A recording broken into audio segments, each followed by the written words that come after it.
Maradona nunca seria comparado ao Pelé, o Messi seria só mais um, e a seleção argentina seria minúscula perto do Brasil. Tudo por conta de um pênalti perdido pelo Zico. Eu sou o Arthur Clave e vou te contar essa história, que é muito pouco falada aqui na internet. O ano era 1986 e a Copa do Mundo iria acontecer no intenso verão mexicano. A seleção brasileira vinha totalmente angustiada e decepcionada por ter perdido a última competição, com aquela mágica seleção de 82. E os brasileiros não tinham criado muitas expectativas para ganharem esse Mundial. Esse Brasil desacreditado vinha um 4-4-2, com Carlos no gol, Josimar de lateral direito, Branco na esquerda. Guarda esse nome porque ele vai ser muito importante. Edinho e Júlio César na zaga. E 4 meias, sendo eles Alemão, Elzo, Júnior e Sócrates. E a dupla São Paulino no ataque, Careca e Miller. Logo no seu primeiro jogo o Brasil sofreu, mas ganhou da seleção espanhola de apenas 1-0. Na segunda rodada ganhou da pequena seleção da Argélia de também apenas 1-0. E ainda não tinha demonstrado um grande futebol, mas tudo iria mudar no último jogo da fase de grupos, onde a seleção brasileira faz um 3-0 na seleção norte-irlandesa, com 2 gols de Careca e um golaço de Josimar. E a então fraca seleção estava agora entre as favoritas e ainda invicta naquela Copa. E nas oitavas pegou a Polônia, e foi um tremendo atropelo, onde o Brasil ganhou de 4-0, com direito a um gol de Edinho, de novo, um golaço de Josimar e 2 gols de pênalti, um de Careca e um de Sócrates. E esse jogo reacendeu de vez a esperança do Brasil em ser campeão naquela Copa. Porém, o próximo adversário seria bem mais difícil do que a Polônia. Seria a França, mas com certeza éramos favoritaços para passar. Isso se provou porque no início do jogo, Careca abre o placar em 1-0, e parecia que seria uma classificação sem muitas complicações ao Brasa. Mas infelizmente no final do primeiro tempo, a seleção francesa empata com Platini, e assim acabando o primeiro tempo em 1-1. Mas antes de voltar para o segundo tempo desse jogo, eu preciso falar de 2 seleções que vão ser muito importantes para esse vídeo: a Alemanha e a Argentina. A Alemanha, com uma seleção bem ruim em 86, vinha muito, mas muito mal, tendo passado só em segundo em um grupo com Dinamarca, Uruguai e Escócia, e não demonstrou um bom futebol em nenhum momento da Copa. E nas oitavas teve dificuldade de ganhar da seleção do Marrocos, vencendo somente aos 87 minutos com o gol de Lothar Matthaus, e chegou nas quartas contra o México, e o jogo ficou só no 0-0, e a Alemanha só conseguiu passar deles nos pênaltis. Então a terrível seleção alemã estava esperando o vencedor entre Brasil e França para pegar nas semis.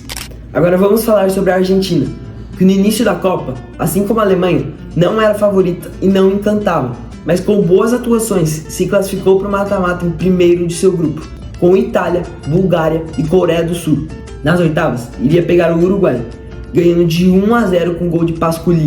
Então avançando para a próxima fase, que seria aquele emblemático jogo contra a Inglaterra, e talvez o mais memorável de todas as Copas do Mundo, pois os irmãos eliminam os ingleses com 2 golaços de Maradona. O primeiro, ele carrega a bola do meio do campo até dentro do gol, driblando todos os jogadores da Inglaterra.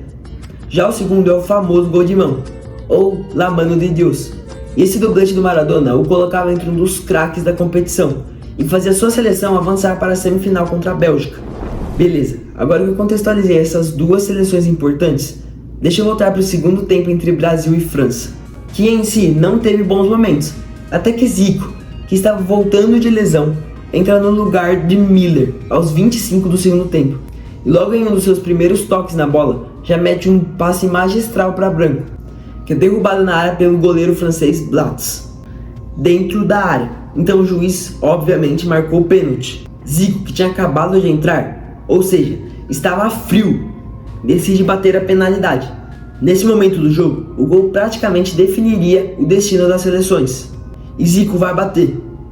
E erra, chutando de uma forma extremamente ridícula. E com esse pênalti desperdiçado, o jogo acaba em 1-1 e vai para as disputas de penalidades. Logo na primeira cobrança, o Brasil desperdiça o pênalti com Sócrates, batendo de uma forma horrorosa, que pra mim até parece meio displicente. E desperdiça outra cobrança com Júlio César, que mandou um canhão, mas que vai na trave. Então, com essas 2 penalidades perdidas, o Brasil é eliminado da Copa do Mundo e a França avança para as semis. Então ficou assim: a Bélgica pegaria a Argentina nas semifinais, e do outro lado da chave, a Alemanha pegaria a França. Desses confrontos se classificam a Argentina e a Alemanha, que se enfrentariam na grande final. E quem se dá bem são os hermanos, ganhando de 3-2 dos alemães e consagrando Maradona como um dos melhores jogadores da história. Entretanto, o placar já mostra a qualidade das duas seleções, com um setor defensivo muito frágil, assim dando a possibilidade para sair vários gols durante o jogo. Agora voltando lá para o pênalti perdido pelo Zico. É notável o erro do técnico brasileiro em deixar ele bater o pênalti, mesmo o Galinho ainda estando frio no jogo. Isso mudou completamente o que aconteceu na história, pois se fosse convertida a penalidade, como já tinha sido feito em outros momentos da Copa, o Brasil avançaria para a semi contra uma fraca Alemanha e ganharia sem sombra de dúvidas, chegando então para a grande disputa contra os argentinos, onde com certeza venceriam, porque nunca se houve tanta diferença entre essas duas seleções quanto nessa época. Um fato interessante que comprova essa discrepância entre essas duas seleções é que desde 1975 haviam tido 13 jogos, e dentre esses 13, a Argentina ganhou somente um, ou seja, Maradona nunca ganharia uma Copa do Mundo, e seria com certeza um craque, mas nunca, e nunca mesmo, comparado ao Pelé. Ah, mas onde entra o Messi nessa história?